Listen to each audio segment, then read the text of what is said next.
Hi everyone. Today's video is going to be kind of a guide, I guess, on collecting in Insanity.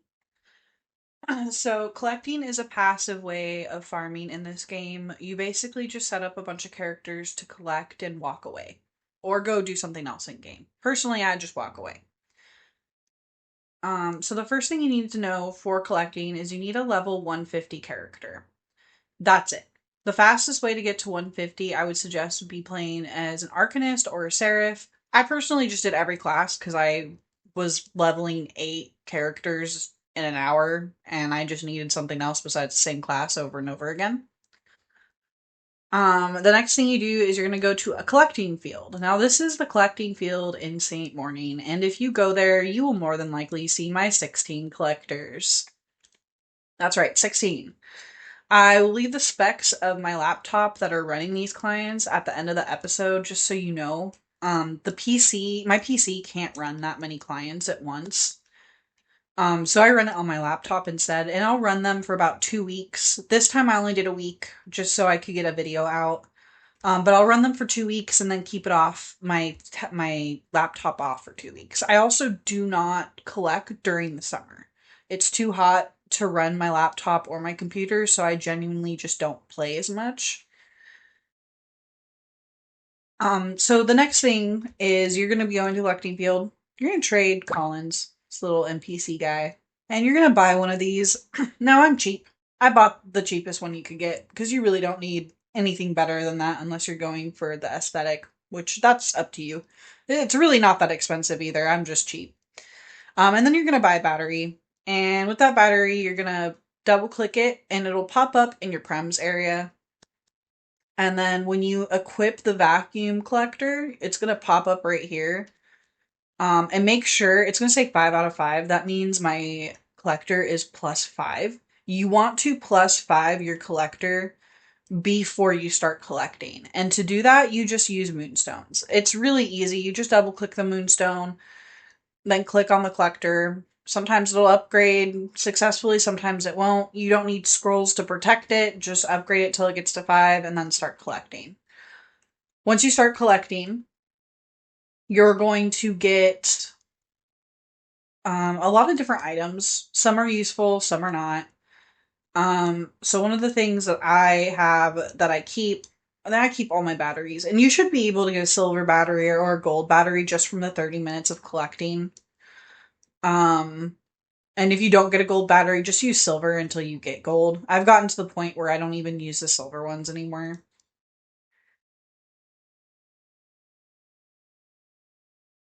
The next thing that you need to know is this collecting can give you a lot of junk. Just stuff you feel like you don't need that you can get rid of.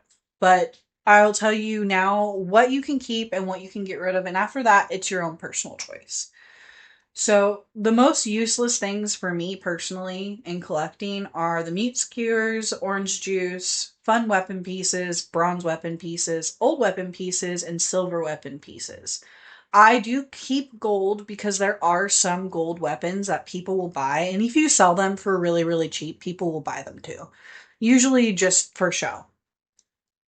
Now the other I guess you could say useless um piece that you can get while collecting are the junk pieces. But these add up.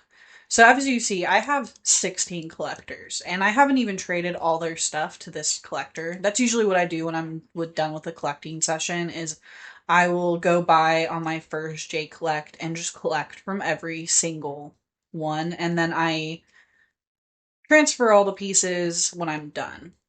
So junk pieces, you're gonna go to to Collins again, and you're just gonna sell him these pieces.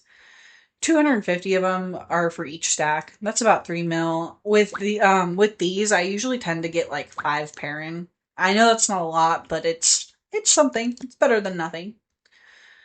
Now we're gonna get started with the things that you want to keep. The things that will make you the most money.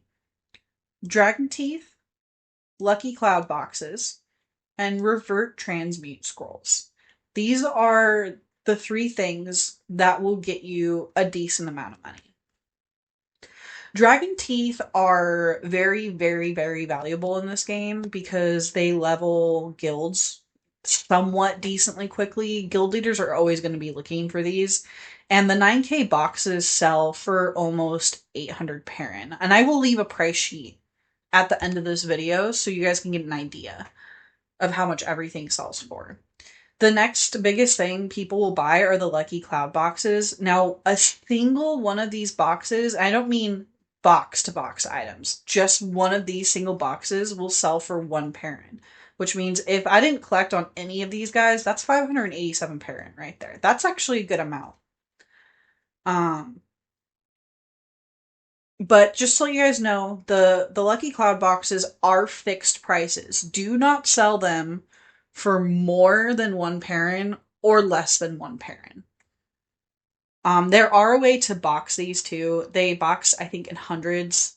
So you just sell those boxed box items. I know it sounds crazy. But you essentially just going to sell those boxes for 100 Perrin. If you see people selling for below 1 Perrin on these boxes, go and buy them.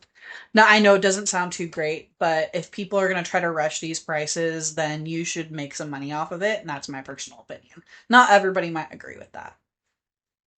So the last thing that's really important when making money are the reverse transmute scroll pieces, which most people probably watching this that have been playing the game are probably like, Fizzy, you're crazy.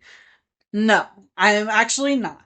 So, one of the things I realized in this game is how easy it is to get revert transmute scroll pieces and how badly people need them.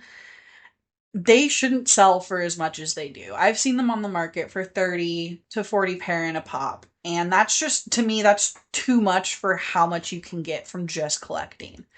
Now, I have been trying to sell these the revert transmute scrolls for like a year, the same ones, because I've been trying to sell them at 32 Perrin.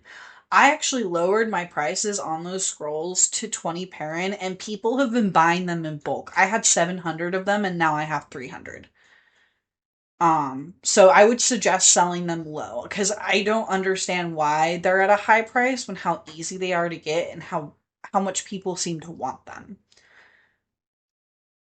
So yeah, those are the three things that can make you money. For me, I actually keep all my Lucky Cloud boxes because and when you're an endgame player, you hoard as much prems as you possibly can.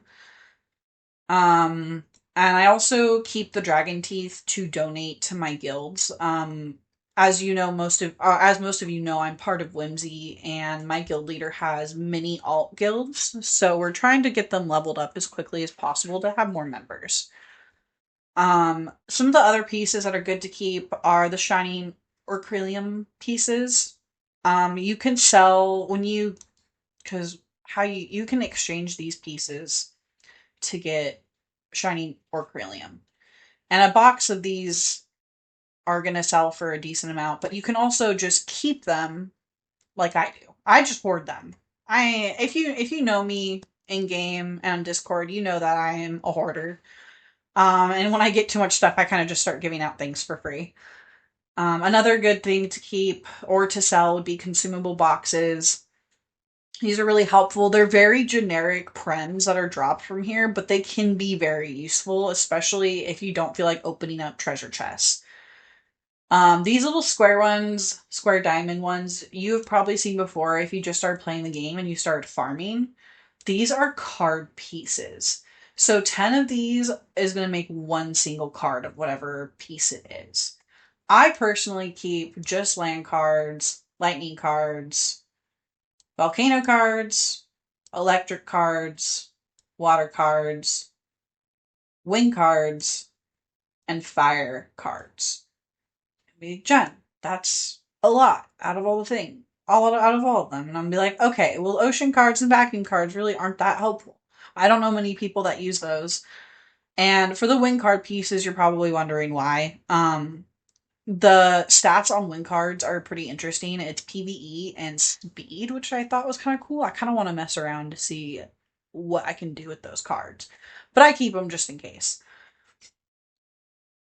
There's also awake collecting box pieces. You don't get a lot from those or the random rune boxes. I whatever I get from those boxes when I open them, I just keep or I just give away to a new player. There's PvP grunt packages which you can sell when you turn them into those grunt packages, and then there's pocket ping pieces, which is a whole thing I'm about to get into right now. Personally, when you go to exchange those pieces at the collector, you're going to want to only do pocket paying events. I personally, for you guys, I would say if you're new, don't make tradable ones. I know you can sell them for a kind of amount, but the thing is, pocket pings are really easy to get. And the people who buy them in bulk are usually endgame players who are constantly farming Legendary Coliseum, who are running Siege, who are doing tier 4 dungeons. They're the ones that are using a lot, especially the Seraphs. So I actually don't exchange my pocket ping pieces right away. I hoard them until I have about 8k, 14k, and I sell them as pieces alone. And I sell them in bulk to people. That way, people don't just get like what? Three of the tradable pocket pings is 60 pieces, and you only get three of them. But if you use it with the event ones, you get 9. So that's you get a lot more for it. So I tend to sell those pocket ping pieces in bulk to players. I haven't been lately, mostly because I've said before, I've been donating most of my collecting stuff to my guild. We have a lot of new players, and I want to make sure that they have every opportunity they can to get ahead in the game. That's one of the reasons why most people will stop playing is because it seems like it takes a really long time to get ahead, but if you have the right support, this game's really easy. So this is after I've traded everything over from all my collectors into one, and you can see I actually got rid of all the junk pieces. So I got about 3 Perrin essentially from all of that. It seemed the RNG for the junk pieces wasn't that high this time. So this is kind of what it looks like. You got several stacks of certain things. Lots of money to be made here. So the next part is the easiest part. You just exchange everything you have for the actual items. And it'll tell you how many you can exchange for one or more than. So for the cards, it's always one. You always get 10 for one card. For rare pieces, it kind of depends. So like with shining Orchiridiums, I always do that one first because you can watch it. It literally goes through it really quickly. And then I don't have to sit here and click for days if I'm doing it by 10. So once I get to less than 100, then I go to that. Yeah, that's right. Yeah. I basically keep exchanging until I'm done. Then I'm going to check other stuff. So my PvP grunt packages. Let's do 10 of those. Now I exchange everything on this collector because she's the easiest to get access to personally. And sometimes I'll trade all the stuff over onto my vendor and then exchange it and just give the leftover pieces to my vendor. But I'm trying not to do that because she has a stupid amount of stuff in her inventory. So here's the weight collecting box. You have your random rune box.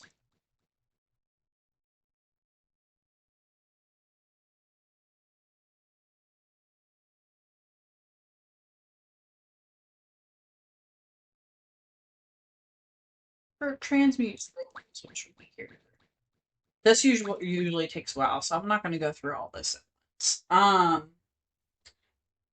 And then I would go and box these. I usually don't exchange cards right away. I try to get them in massive amounts of groups so people can use them.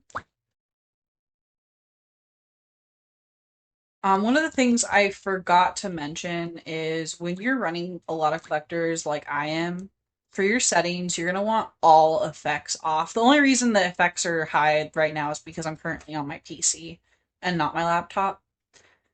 So everything's going to be on low. No effects on. I hide balloons. I hide NPC names. I hide my name. I hide other names. I turn off weather. I window mode. And when you're loading up the actual game, I pick the smallest resolution size as possible.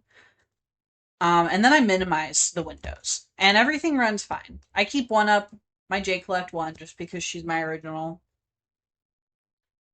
But yeah, this is an easy guide for new players if you have the means, and I mean real life means, to run this many collectors at once. Then yes, you will make money very quickly. If you do not have the means to do that, I would suggest trying to pick good times of collecting. I try to do it when I'm not playing the game, just because with my laptop and my computer in the same room, it makes it really hot. So I try to game more when my collectors aren't collecting, and then while they are collecting, I take a break and I go do other things. And I do leave my collectors running for 2 weeks, and you're like, oh, Jen, how can you not collect for, or not play for 2 weeks? And I am playing, I just don't play for very long. I also really don't have that much to do in game because once you hit end game, there's not a lot to do, especially alone. But yeah, this is what you gotta do. This is how you make the money. This is how you get the prems. I try to do this as often as possible. Since I've been technically collecting for 3 weeks straight, I'm actually gonna be giving my laptop a break because it is overheating really bad. Alright, thanks guys for watching the video. Remember, if you need any help in game, or if you have any questions, feel free to mail my Arcanist in game, and feel free to comment in the YouTube or the comment section and ask me any questions you have. I am here to help. I want people to keep playing the game. It's a lot of fun when there's more people because there's so much more to do. And the community kind of dropped in population recently. So if anyone needs help, I'm here. Just ask.